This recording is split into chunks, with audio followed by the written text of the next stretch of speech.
A todos y a todas, buenas noches. Sorprendidos por la cantidad de personas, seguramente de Francia, de Latinoamérica, de otros continentes presentes acá. Bolivia, por supuesto, es Latinoamérica. Y saludar a muchas autoridades, amigos, compañeras y compañeros, la señora Mitterrand, estoy viendo al fondo el señor Alain Larousse. Yo me acuerdo cuando por primera vez llegué a Francia, el año 1989. 89, una campaña en defensa de la hoja de coca. Estaba por Luxemburgo, por Bruselas, por París, Francia, en muchas ciudades de Francia, por Suiza. Y esos años nunca pensé ser presidente, nunca pensé visitar nuevamente a Francia, pero gracias al compromiso de los movimientos sociales, de sus dirigentes, tengo la oportunidad temporalmente de dirigir el país. Pero para empezar, en Bolivia, los movimientos sociales es el interlocutor válido de la sociedad civil ante el Estado. En Europa, ¿quiénes serán los interlocutores válidos de la sociedad civil ante el Estado? Siento que en Norteamérica el que representa a la sociedad civil es el Congreso, los congresistas, los parlamentarios, pero no solamente en Bolivia, sino en Latinoamérica siento que son los movimientos sociales que luchan permanentemente por las reivindicaciones postergadas, esperadas por milenios, por décadas. Y esas luchas sociales, que no solamente lucharon por las reivindicaciones, también por la democracia, como la Central Obrera Boliviana en tiempos de las dictaduras militares, pero no solamente la lucha por la Central Obrera Boliviana, sino ya nuestros antepasados. Durante la colonia, una dura resistencia contra la invasión, contra la opresión. No es casual que ha habido Tupac Katari, Julián Apaza, que el año 1871 descuartizado.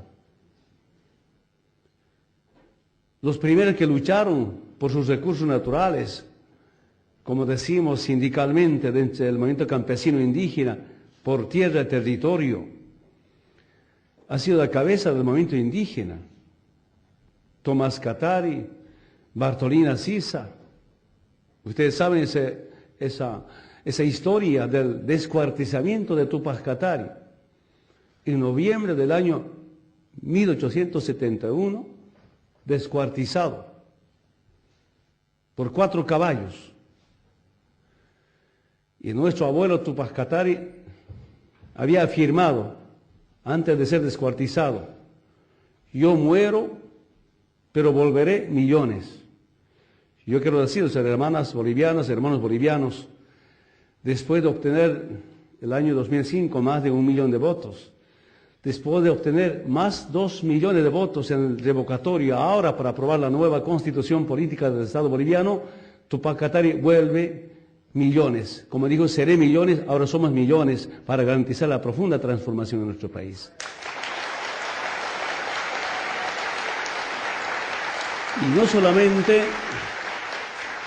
es la lucha de los movimientos indígenas, claro, grandes levantamientos durante la independencia, ya una directa coordinación, combinación de los mestizos con indígenas. A eso se debe la lucha de Juana Azurduy de Padilla, la lucha de Moto Méndez, de Simón Bolívar, de José Antonio Sucre, y después de la República, la lucha, por ejemplo, de Marcelo Quiroga Santa Cruz por la nacionalización, la lucha de los militares patriotas después de la guerra de Chaco. Recién nace el nacionalismo militar el nacionalismo en las Fuerzas Armadas de Bolivia. Los primeros que nacionalizaron han sido las Fuerzas Armadas, los hidrocarburos, el petróleo. Yo quiero decirles, esa lucha todavía sigue. Frente a grupos que no aceptan las transformaciones profundas, frente a grupos que no quieren la igualdad, que no quieren la dignidad, que no quieren la justicia. A estos movimientos sociales, porque lo que llevamos adelante en este momento es un gobierno de los movimientos sociales.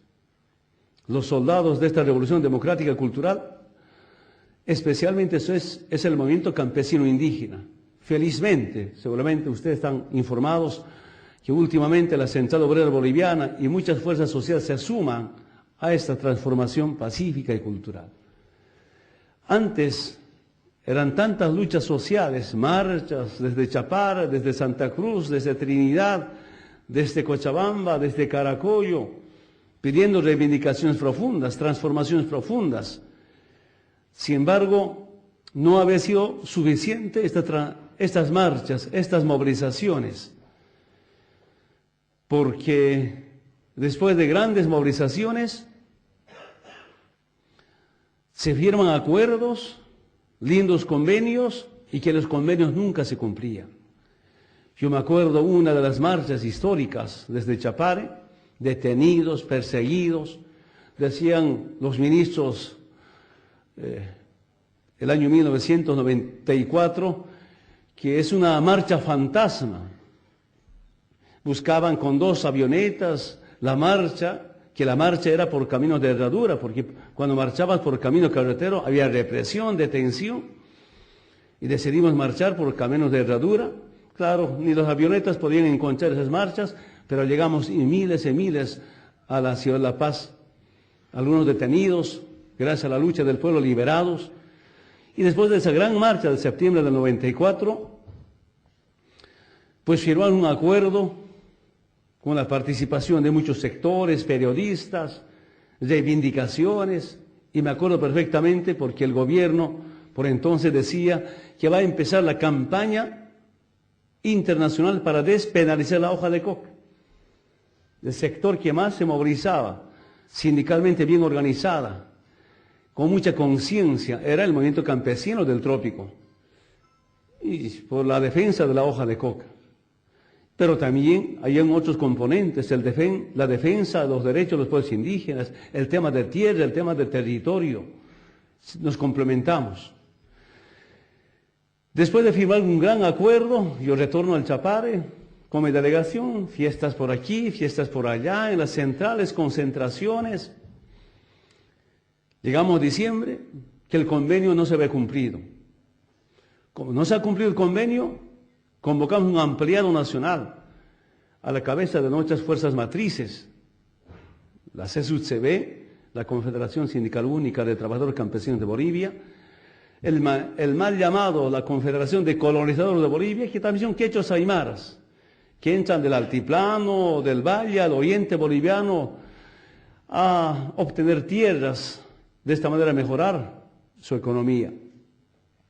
Las Bartolinas, la gran organización de mujeres de Bolivia, de la mujer campesina e indígena, un gran ampliado nacional, y revisamos el acuerdo firmado en septiembre en el Palacio de Gobierno de la Ciudad de La Paz, que ningún punto se había cumplido.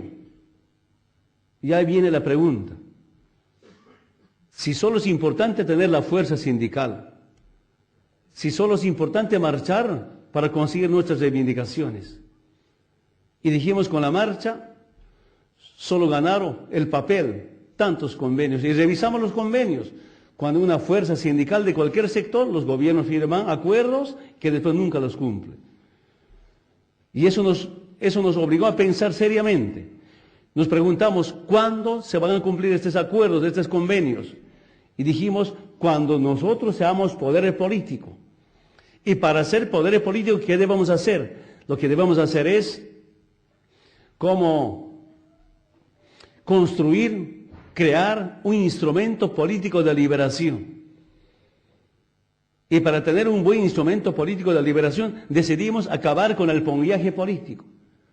¿Por qué con el pongueaje político? Me acuerdo perfectamente cuando estaba en la zona del trópico, recién empezando en la lucha sindical, cuando algún dirigente planteaba a los gobiernos, después de conflictos, temas profundos, temas estructurales, el ministro o el viceministro le decía: usted está haciendo política, usted no tiene derecho a hacer política, su política es hacha y machete, es el trabajo.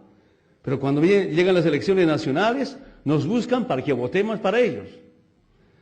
Seguramente muchos compañeros, compañeras de Bolivia deben estar acá, producto de esas políticas neoliberales. Recordemos el 85. En el 85, en los centros mineros gana la ADN, el partido de un dictador, y en el campo gana el MNR, que ninguno ganaron con más del 50%, pero se juntaron, no sé si el acuerdo se llamaba Acuerdo Patriótico, Alianza Patriótica, Pacto por la Democracia, tantos nombres pusieron, no me acuerdo exactamente, pero se juntaron ADN y el MNR, y con esa alianza llega gracias al voto del pueblo boliviano, impone 21060. Despido masivo a los trabajadores mineros, ninguna relocalización. La relocalización significa sacar de su trabajo y llevar a otro trabajo, eso no ha habido, es un despido masivo a los centros mineros, más de 30.000 mineros despedidos. Con ese voto del pueblo, acuerdo entre MNR y ADN, la ley 1008, por ejemplo, podemos recordar bastante, ahí viene la privatización, la subasta de nuestros recursos naturales, no solamente a los servicios básicos, con el voto del pueblo. Y eso en el campo reflexionamos profundamente, que nuestra política no solo puede ser hacha y machete, como cualquier ciudadano tenemos derecho a hacer política, y decidimos pasar de la lucha social, sindical, a una lucha electoral, y para eso era importante construir un instrumento político que ahora es el movimiento al socialismo. Y si quisiéramos hablar de la sigla, del MAS, del IPCP, ACP, es toda una historia. Pero en resumen, como el gobierno de Estados Unidos daba algún financiamiento a la Corte Nacional Electoral, instrucciones desde el gobierno de Estados Unidos a no reconocer la legalidad, primero de ACP, Asamblea por la Soberanía de los Pueblos, segundo del Instrumento Político por la Soberanía de los Pueblos, IPCP. Hasta antes de que sea gobierno, no nos han reconocido. ¿Y por qué asumimos o nos adueñamos el MAS, el movimiento al socialismo? Había un señor, David Áñez Pedrazas, un partido reconocida por la Corte Nacional Electoral, que no tenía ningún militante. Y este doctor, este abogado dijo: Evo, como no quiere reconocer la sigla del MAS, perdón, la sigla del IPCP, ACP, se los regaló el partido, la legalidad. Empezamos a inscribirnos como militantes del movimiento al socialismo, y como militantes del movimiento al socialismo, bueno, ya nos adueñamos del MAS, de esa manera estamos con el MAS, frente a la imposición del gobierno de Estados Unidos, mediante la embajada, a no reconocer este movimiento político que nace de los movimientos sociales del campo. Yo diría, compañeras y compañeros, primera vez en la historia boliviana, un partido con principios antineoliberales, anticoloniales y antiimperialistas nace del movimiento campesino indígena. Antes que yo sepa, los partidos de izquierda nacen de un café, intelectuales, politólogos se juntan y ya está el partido, escriben su estructura, escriben su programa, sus principios, ya está el partido del pueblo, sin participación del pueblo. Este movimiento político nace de tantas marchas, costó tantas vidas, tanto esfuerzo, y no solo es en nuestras gestiones, sino viene de las luchas durante la colonia, después de 180 años de la vida republicana y fundamentalmente en los 20 últimos años neoliberales. Esa resistencia contra un Estado colonial, contra un modelo neoliberal, ha sido tan importante para los movimientos sociales más excluidos en mi país. Una vez decidida la construcción de un movimiento político, tuvimos muchos problemas en algunos departamentos. Por ejemplo, en Santa Cruz decían algunos compañeros campesinos, indígenas, los mal llamados colonizadores, decían, aquí no se mete ningún profesional. Yo tuve que explicar que era importante hacer una combinación de la conciencia social con la capacidad profesional o intelectual. Ha sido todo proceso, entendernos. Vamos avanzando poco a poco. El año 1995, por primera vez nos hemos presentado a las elecciones municipales. Ganamos en Cochabamba la mayor cantidad de alcaldías. En Chapare ganamos con amplia mayoría todas las alcaldías. Había un problema en los dirigentes sindicales. Los dirigentes sindicales como Evo Morales y otros no querían ser alcaldes, preferían ser dirigentes de las federaciones y no ser alcalde. Me acuerdo perfectamente que al compañero Felipe Cáceres, tal vez algunos conocen, casi obligamos a que sea alcalde de Villatunari, del municipio de Villatunari. Para nosotros era más importante ser dirigente sindical que alcalde, que diputado. Llega 97, participamos a las elecciones nacionales con una sigla prestada que era la Izquierda Unida, y la prensa, las encuestas que difundía mediante la prensa decía que estaban con apoyo del 0.9%, una sola radio. En ninguna encuesta aparecía. Una radio dijo que la Izquierda Unida tiene un apoyo del 0.9%. Yo escuché personalmente y era capaz de tomarme cervezas porque por fin aparecemos en una encuesta. Sin embargo, casi llegamos al 4%, ganamos 4 diputados. El 97, cuando por primera vez hemos ido a las elecciones nacionales. 2002, primera vez me presenté como candidato obligado por los movimientos sociales. Igualmente, en las encuestas decían, ya estuvimos con el MAS tenía un apoyo del 7%, 8% máximo.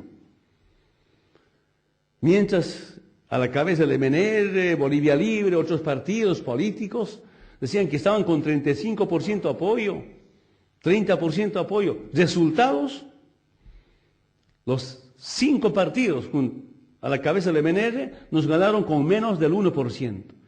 Ellos sacaron más del 21%, nosotros más del 20%. Nos ganaron con 0.9%. Sorprendido, todavía yo no creía que iban a sacar esa votación. Me asusté como candidato a la presidencia. No teníamos un programa de gobierno. Nuestro programa de gobierno era como un pliego de cualquier organización sindical. Legalmente, constitucionalmente, yo podía ser presidente si el Parlamento decidía nombrar a Evo Morales como presidente porque ocupamos el segundo lugar. Yo estoy seguro que en el 2002 ganamos las elecciones. Nos los robaron. Yo digo felizmente. Y felizmente el embajador de Estados Unidos, Manuel Rocha, se equivocó, porque Manuel Rocha negoció con 2 delincuentes, Oscar Eid. ¿Conocen los bolivianos? ¿Quién es Oscar Eid? Con Sánchez Berzaín, ahora que se escapó de Estados Unidos, junto a Gonzalo Sáenz Lozada. Operadores políticos, uno del MIR, un delincuente, otro del MNR, delincuente. Narcotraficantes y ladrones. Negocian para que Gonzalo Sáenz Lozada sea presidente de la República. Yo dije felizmente porque sentí que estaban equivocándose. Se equivocaron. Si yo hubiera sido de la derecha, con votos del MNR, del MIR, de ADN, de la nueva Fuerza Republicana, a Evo Morales lo hubiera metido de presidente. Como no tenía ni un programa, no estaba preparado, nunca he pensado en ministros. Mira, imagínense, en Potosí no teníamos candidato a senador. Yo puse 2 senadores. El segundo renunció, dijo, no vamos a ganar en Potosí. Era un compañero indígena del norte de Potosí. Pero ganamos y faltó senador. Ganamos 2 senadores sin candidato a senador en el departamento de Potosí. Y después de que ganamos, el compañero que renunció, arrepentido, preocupado, ahora ¿qué puedo hacer? Es su problema de él, ya no hay. Se cerró las inscripciones. Igualmente en La Paz, la compañera Maruja Machaca, una cocalera, era candidato a suplente a ser senador. Seguramente no ha podido conseguir unos 100 bolivianos para legalizar sus papeles. Nos pidió 100 bolivianos para legalizar sus papeles y ser candidata. Tampoco yo tenía plata para dar 100 bolivianos. Y se retiró de la candidatura. Y en La Paz ganamos.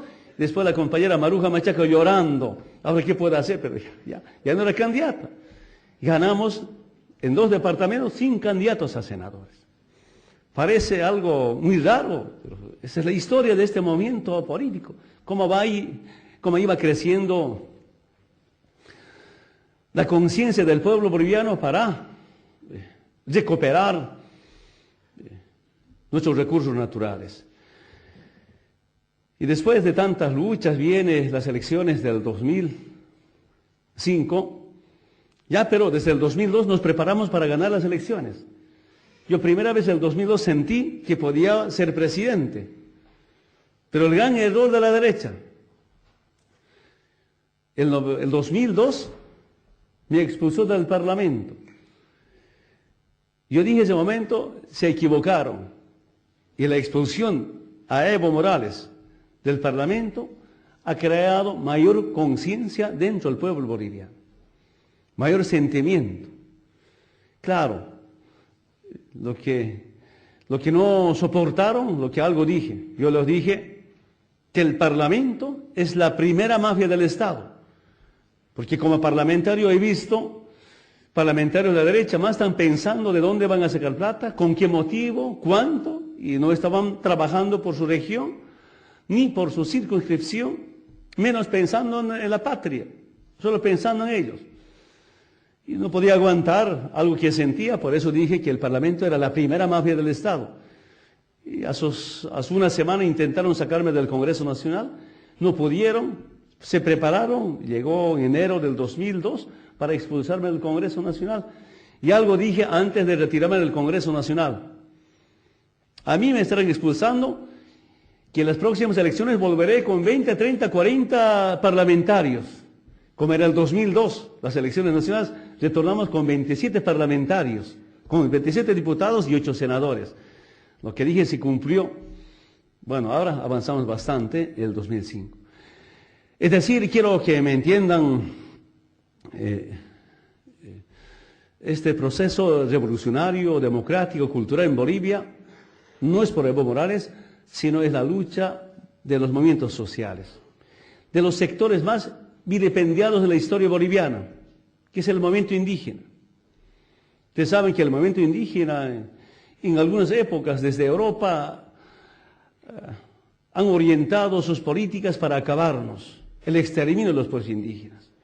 En algunos países ya no hay pueblos indígenas. En algunas regiones como Guatemala, México, Ecuador, Bolivia, nuestros antepasados han resistido toda esa opresión. Yo me acuerdo perfectamente, he leído algunas revistas y ¿qué decía? Algunos mestizos o criollos, decía, si nosotros quisiéramos, haríamos andar de 4 pies, como el chancho, como el burro, como el perro. Yo cuando he leído eso, me ha dolido bastante. En el 94 aparecieron los celulares por primera vez en Bolivia. ¿93 o 94? 93 celulares en Bolivia. Bueno, yo tengo una organización tan fuerte, bien unida, bien estructurada, que son las 6 federaciones del Trópico de Chabamba, pero después de que apareció los celulares, nuestros aportes sindicales no eran suficientes para adquirir un celular. Si en una reunión aprobamos aportar por Central Campesina para comprar rápidamente el celular. Me lo compraron, no era para mí, era de la federación. Yo andaba con mi celular ahí, al araco, como decimos. Quería que me llamen, no me llamaban. Ahora me llaman mucho y no quiero celular. Pero quiero decirles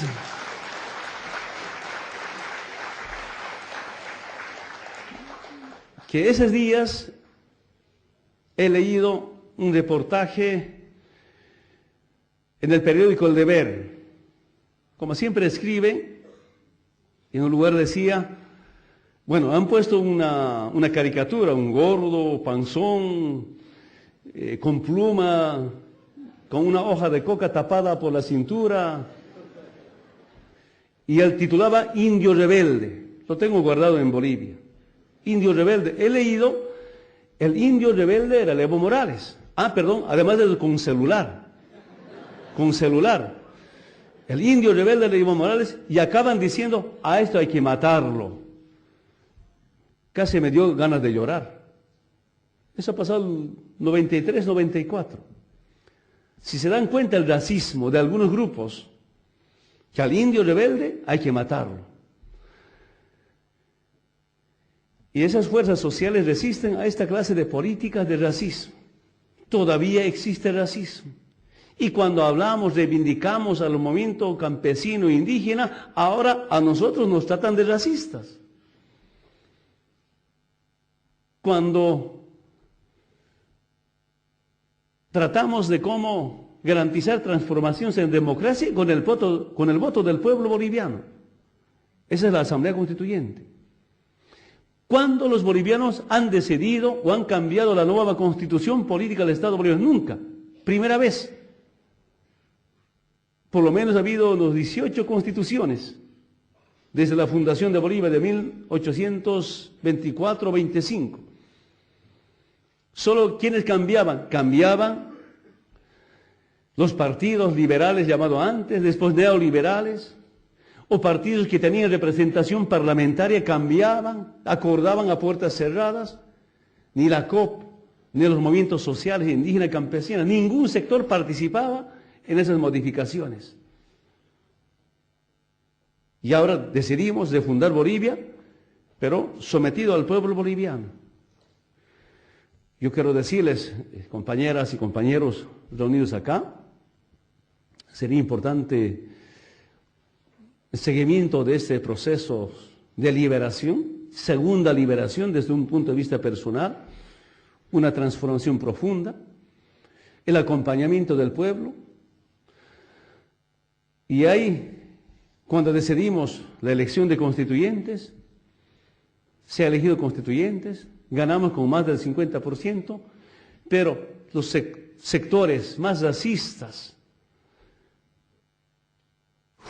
rejuraron que no se apruebe la nueva constitución política del Estado boliviano.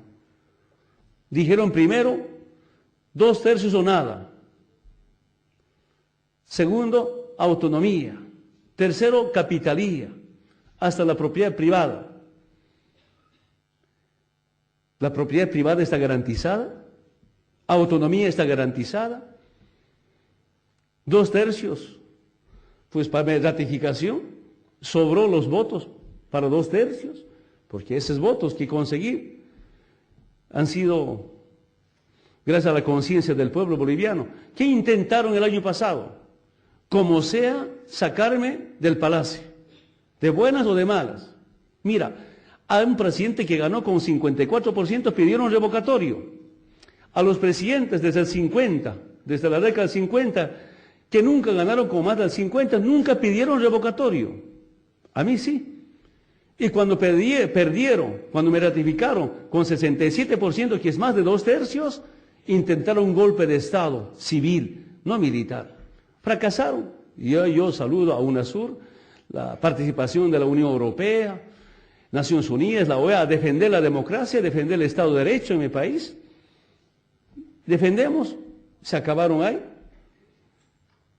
Intentaron todavía para que no se apruebe la nueva constitución política del Estado boliviano. Fracasaron, pero algo he descubierto. Había un conspirador externo, que era el embajador de Estados Unidos. Cuando expulsé al embajador de Estados Unidos, la conspiración ha bajado. Quedaron descabezados la derecha boliviana. Esa es la vivencia en este momento en Bolivia.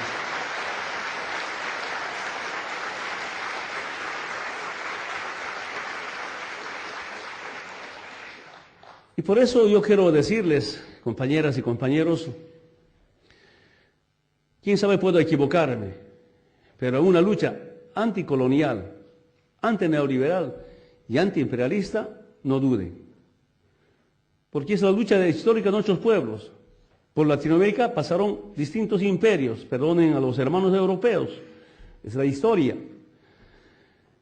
Anoche, esta tarde, hemos estado revisando algo de historia de Rusia, de Francia, pero lo que hicieron acá con la Revolución Francesa, tal vez democráticamente recién en Bolivia estamos haciendo, pero en democracia, con algunos problemas, por supuesto. Pero, en 2, 3 palabras, ¿qué garantiza esta nueva constitución política del Estado boliviano? Algo que lucharon nuestros antepasados. Los servicios básicos, hace un momento comentábamos con la señora Mitterrand. El agua, la luz, teléfonos, son servicios básicos. Y siento que por primera vez, creo en Latinoamérica, no estoy tan seguro, primera vez una nueva constitución, una constitución política del Estado boliviano se declara como un derecho humano. Si los servicios básicos, agua, luz, telecomunicación, es un derecho humano, no puede ser de negocio privado, sino de servicio público. Y eso está garantizado en la nueva constitución política del Estado boliviano.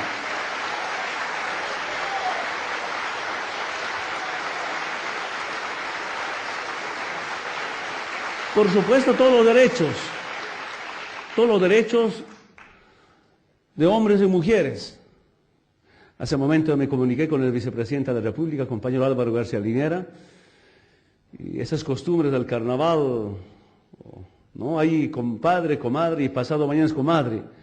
Yo dije al compañero Álvaro García, que está de presidente interino, mañana desde las 7 de la mañana hay sesión del gabinete, y dije que alisten decretos supremos en base a la nueva constitución política del Estado boliviano para que podamos promulgar mediante el decreto los derechos de las mujeres en Día de la Comadre, pasado mañana es comadre.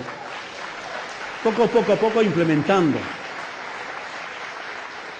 También quiero decirles, por ejemplo, ya la semana pasada, mediante un decreto autorizamos el empadronamiento de los residentes o migrantes bolivianos en todo el mundo, que empieza el empadronamiento para garantizar el voto, el exterior de bolivianas y bolivianos, que ya hace la nueva constitución política del Estado boliviano, el voto el extranjero.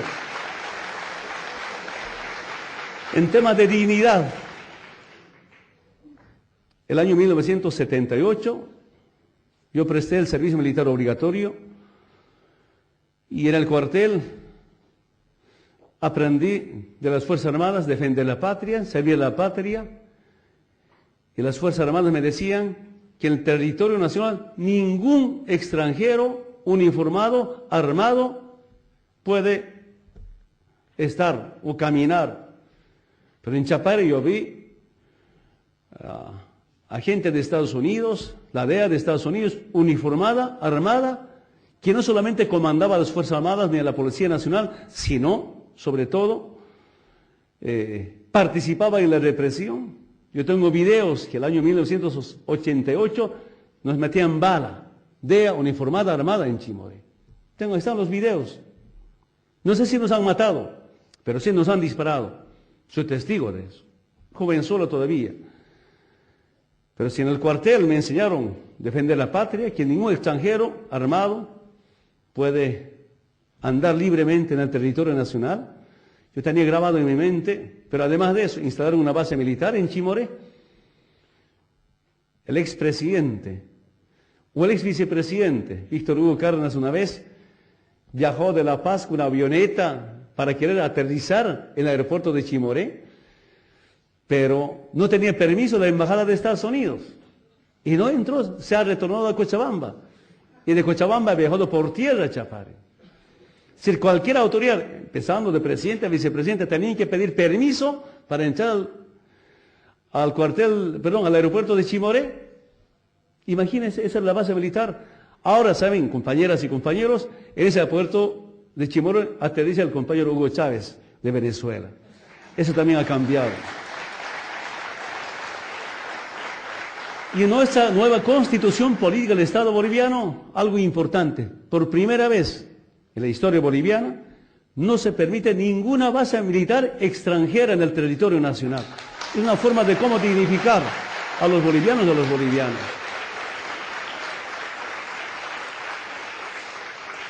También quiero que sepan, era iniciativa nuestra de plantear a las Fuerzas Armadas, aunque tuvimos algunos problemas, pero después me entendieron que el Estado boliviano no puede declarar guerra a algún país vecino. Por Constitución somos pacifistas.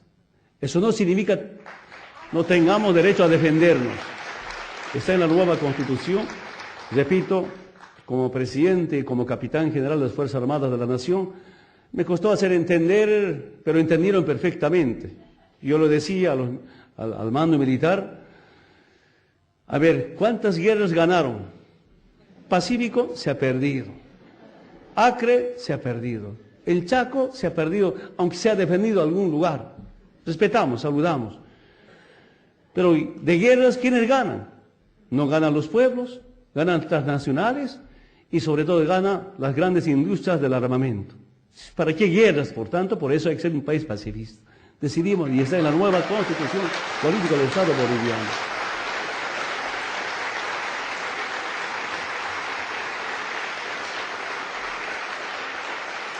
Nuestros constituyentes, lamentablemente, han sido tan agredidos en Sucre. Yo sé que la mayoría o todos conocen esa historia durante la Asamblea Constituyente.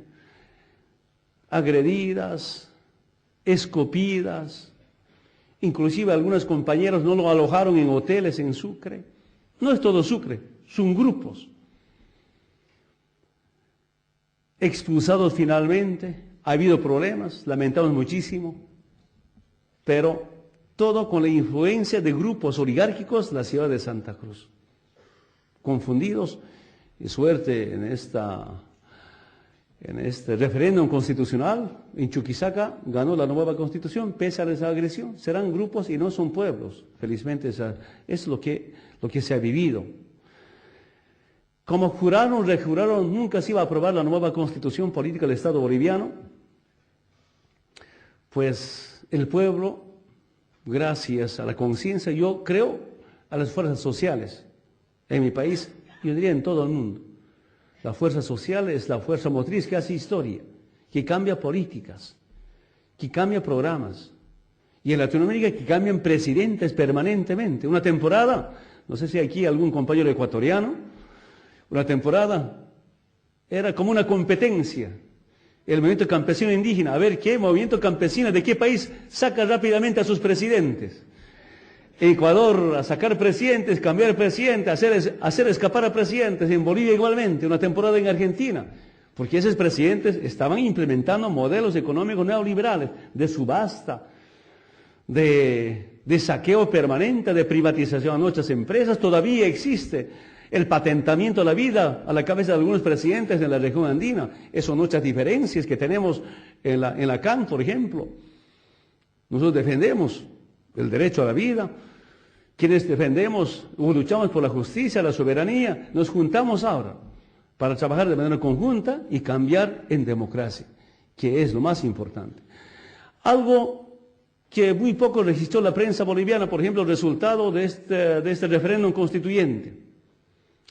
Solamente se habla de que la nueva Constitución ganó con 61%.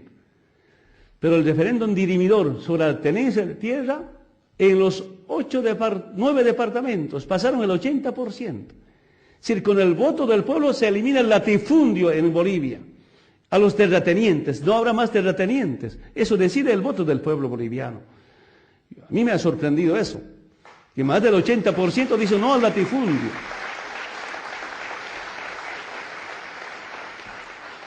Entonces, algunos resultados, pese a la humillación, a la difamación, pero también algo quiero decirles, quiero que sepan. Enemigos no solamente en algunos grupos opositores, sino los medios de comunicación. Más del 90% de los medios de comunicación son de los terratenientes, son los empresarios, todos contra Evo Morales, todos contra el gobierno. Y últimamente, disculpen, no me gusta, pero es una verdad. Los jerarcas de la Iglesia Católica se suman para decir no a la nueva Constitución Política del Estado Bolivia. Saben, compañeras y compañeros, lo han puesto letreros que decían sí al Dios, eso es no a la nueva Constitución. no a la nueva constitución. Es decir, Dios le pone el no, el sí sería el diablo, Evo Morales. Así hicieron campaña. Cuando ganó el sí a la nueva constitución, yo dije, el Dios ha perdido. Ahora, ¿qué será de la cúpula de la Iglesia Católica en Bolivia? ¿Por qué ha perdido? Con semejante campaña. Muy sorprendido de esa campaña que hicieron. ¿De dónde habrán sacado plata? Pero es impresionante. Aquí está el embajador de Francia. Usted conoce la campaña que hicieron en Bolivia. Pero también debo saludar la iglesia de base. Padres que trabajan en el campo. Muy sorprendido. Haciendo campaña también por el sí. De verdad. Las hermanas de las iglesias católicas. Claro, siempre la cúpula puede influir algo. Los jerarcas de la iglesia católica. Eso es lo que ha pasado en Bolivia y por eso yo creo en la conciencia del pueblo, en el poder del pueblo. Eso es mi vivencia, mi experiencia. Ustedes saben que yo no tuve la oportunidad de estudiar en ninguna universidad. Saludamos a la gente que estudia las ciencias políticas, futuros politólogos, políticos. Seguramente aquí se preparan para ser parlamentarios, para ser diputados, para ser presidente, vicepresidente. Hace un momento comentaba algún periodista.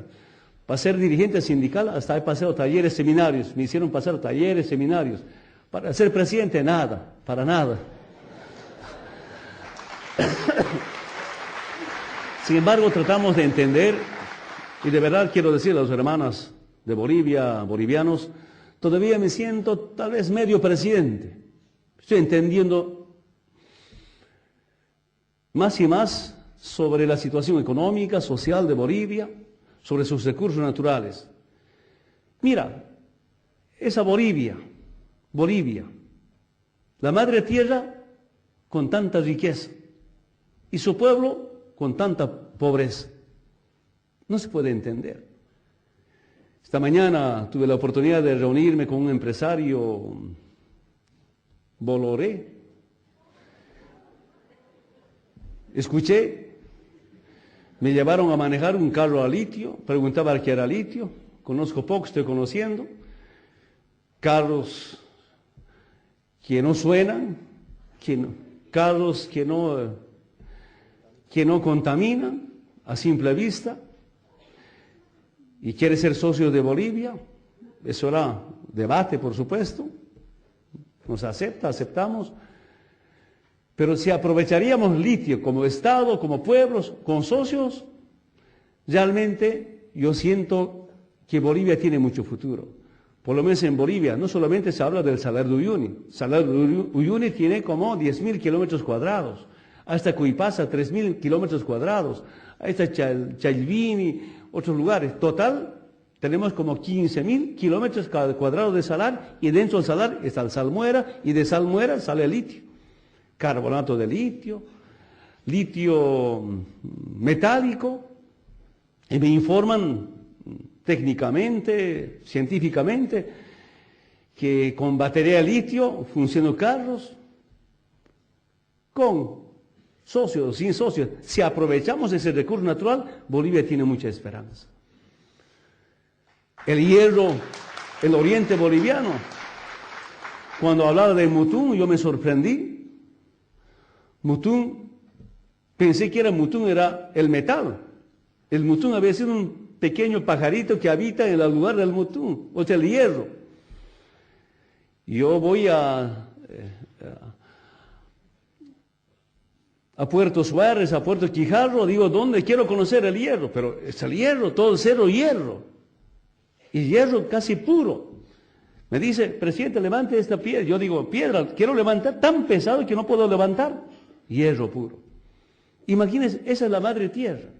Y si hablamos del petróleo, sigue apareciendo. Yo me he sorprendido cuando algunos compañeros dirigentes me dicen, compañero Evo, en tal río está chorreando el petróleo. Entro a a Parque Madidi, los militares me preparan un helipuerto, llego ahí, camino por las sendas, verás, el petróleo va chorreando. Petróleo flora tierra. Y eso está en muchas partes. Esa es la madre tierra que tiene tanta riqueza. Y sobre eso algunos expertos internacionales me hablan de plantas hidroeléctricas, tantos lugares para instalar plantas hidroeléctricas. Algunos me dicen, podemos generar de esos lugares hasta 10.000 megavatios.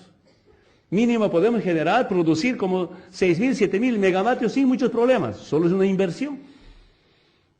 Bolivia apenas tiene un mercado interno de 1.000 megavatios. Ahora que va creciendo el mercado, cada año tenemos que producir 100 megavatios. Pero si esos lugares, como Cachola Esperanza, Cachola Araras, Bala, ¿no?, Meguillas, San José, nos brindan lugares para instalar plantas hidroeléctricas, solo exportando energía, Bolivia tiene mucha esperanza. Esa es Bolivia, por eso muy sorprendido, por eso digo, yo sigo aprendiendo, recién me siento como medio presidente, porque gracias a asesores, técnicos, compañeros dirigentes, van aportando, van sugiriendo. Bolivia no es ningún país, seguramente algunos suizos han debido sentirse muy orgullosos. Yo dije, de acá a poco tiempo Bolivia puede ser como Suiza, perdón, no estoy ofendiendo ni a Francia ni a España, saludamos, pero yo siento que con sus recursos naturales, ya con valor agregado, Bolivia tiene mucho futuro. Yo saludo, por ejemplo, lo que estamos organizando, UNASUR, la Unidad Sudamericana. Hay saludo a los presidentes de Sudamérica, no sé cuántos cochabambinos tenemos acá. Hay algunos cochabambinos, quiero que sepan los hermanos cochabambinos, gracias al apoyo de Lula, de Chávez, de Bachelet, así como Europa tiene su Parlamento Europeo, Sudamérica tendrá su Parlamento Sudamericano y el Parlamento Sudamericano será en la ciudad de Cochabamba, en Bolivia. Felizmente, las alcaldías de San Benito y Punata ya garantizaron más de 300 hectáreas. El compañero Oscar Coca, el licenciado Oscar Coca, ahora ministro de Hidrocarburos, se ha hecho cargo para desarrollar. Este año por lo menos queremos terminar ya un proyecto de diseño final, y perdone a los hermanos europeos, quisiera que la sede del Parlamento Sudamericano sea más grande que el Parlamento Europeo, envidio. Desde ahí planificar el desarrollo no solamente para Bolivia ni Sudamérica, sino para todo el mundo. Yo quiero terminar esta intervención, lamento mucho, tengo que retornar. Bolivia, junto a Latinoamérica, especialmente junto a Sudamérica, no solamente da esperanzas a Sudamérica, a Bolivia. Somos reserva en recursos naturales, somos reserva en Amazonía, el tema del medio ambiente, hasta yo diría, somos reservas también en lo ético, en lo moral. En la nueva Constitución Política del Estado Boliviano, algo importante que se ha incluido, el Amazúa, Amayuya, Amaqueya, aunque todavía tenemos problemas en tema de corrupción. Yo veo que la corrupción, el nepotismo, la burocracia es un derecho de un Estado colonial. Por tanto, con la nueva Constitución Política del Estado Boliviano hay que descolonizar. Pero también para quienes se molestan cuando hablamos del tema indígena, del tema originario, yo quiero decirles, todos somos originarios. ¿Cuál es la diferencia? Hay originarios milenarios muy pobres y hay originarios contemporáneos pocos pero muy ricos. Y con la nueva Constitución Política del Estado Boliviano buscamos cómo haya cierto equilibrio, igualdad de todos los originarios que habitan esa madre tierra que es Bolivia. Muchísimas gracias.